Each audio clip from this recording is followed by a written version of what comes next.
السلام علیکم۔ یاد ماضی عذاب ہے یا رب، چھین لے مجھ سے حافظہ میرا۔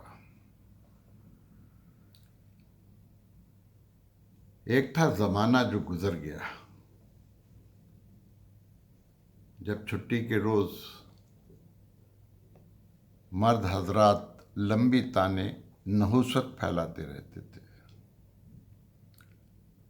اصل میں بے وقت سونے کو ہماری ماں نانی دادی نحوست پھیلانا کہتے تھے۔ تو مرد حضرات لمبی تانے نحوست پھیلاتے رہتے تھے، اور خواتین خاص طور پر مائیں باورچی خانے میں پرتکلف ناشتے کا اہتمام کرتی تھی، دسترخوان سجا کر مردوں کو جھنجھوڑ جھنجھوڑ کر اٹھاتی تھی، اور ان کے دسترخوان تک پہنچنے تک ہاتھ میں پنکھا لیے بھنکتی ہوئی مکھیوں سے نبردآزما رہتی تھی۔ نحوست پھیلانے کا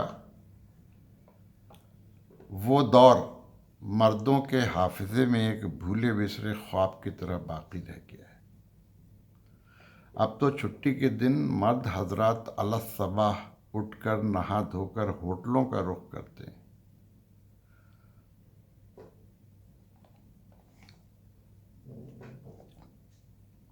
اور نہاری اور نان یا حلوہ پوری اور چھولوں سے لدے پھندے گھر لوٹتے ہیں، اور ڈائننگ ٹیبل آراستہ کر کے اپنی بیگمات کو، جو گئی رات تک مختلف ڈرامہ سیریلز کی اقساط کو نپٹاتے نپٹاتے تھک کر سو گئی تھیں، ڈرتے ڈرتے اٹھاتے ہیں۔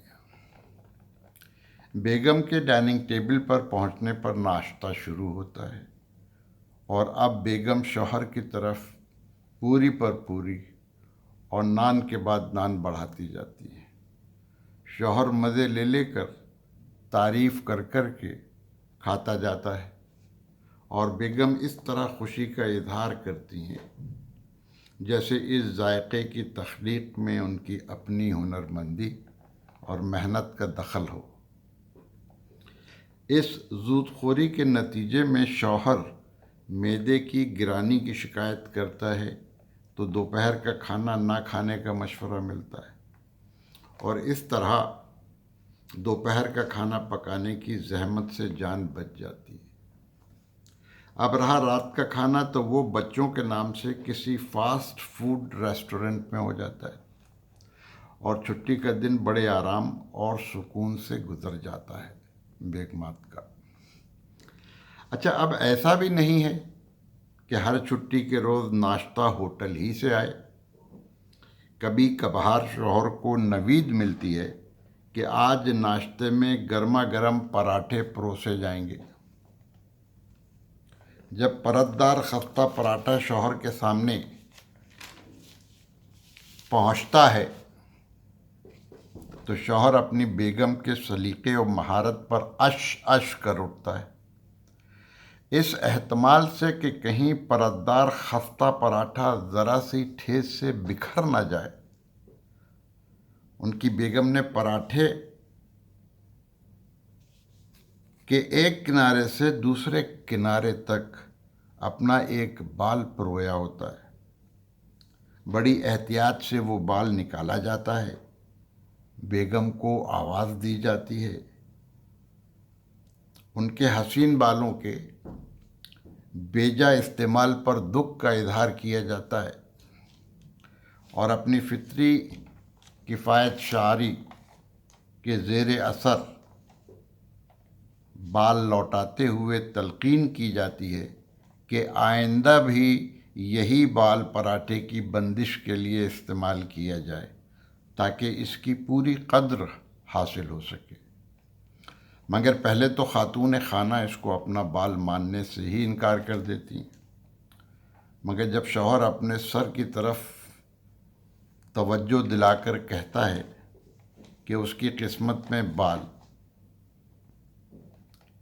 یا ایسا لمبا بال کہاں، تو بڑی رد و قدح کے بعد خاموشی اختیار کر لیتی ہیں۔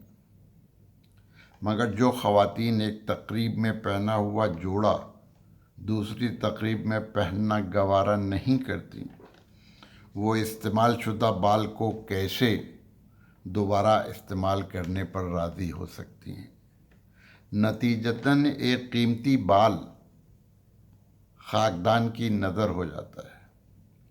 شوہر کے لیے اس نقصان عظیم کی تلافی کسی طور ممکن نہیں ہوتی، البتہ آئندہ کے لیے پیش بندی کی کوشش ضرور کرتا ہے، اور چھٹی کے روز بیگم کی آنکھ کھلنے سے قبل ہی نان نہاری، حلوہ پوری، آلو پراٹھا ڈائننگ ٹیبل پر سجا رکھتا ہے، اور گاہے گاہے اپنی مرحوم اماں کو یاد کر کے ایک آدھ آنسو ٹپکا لیتا ہے۔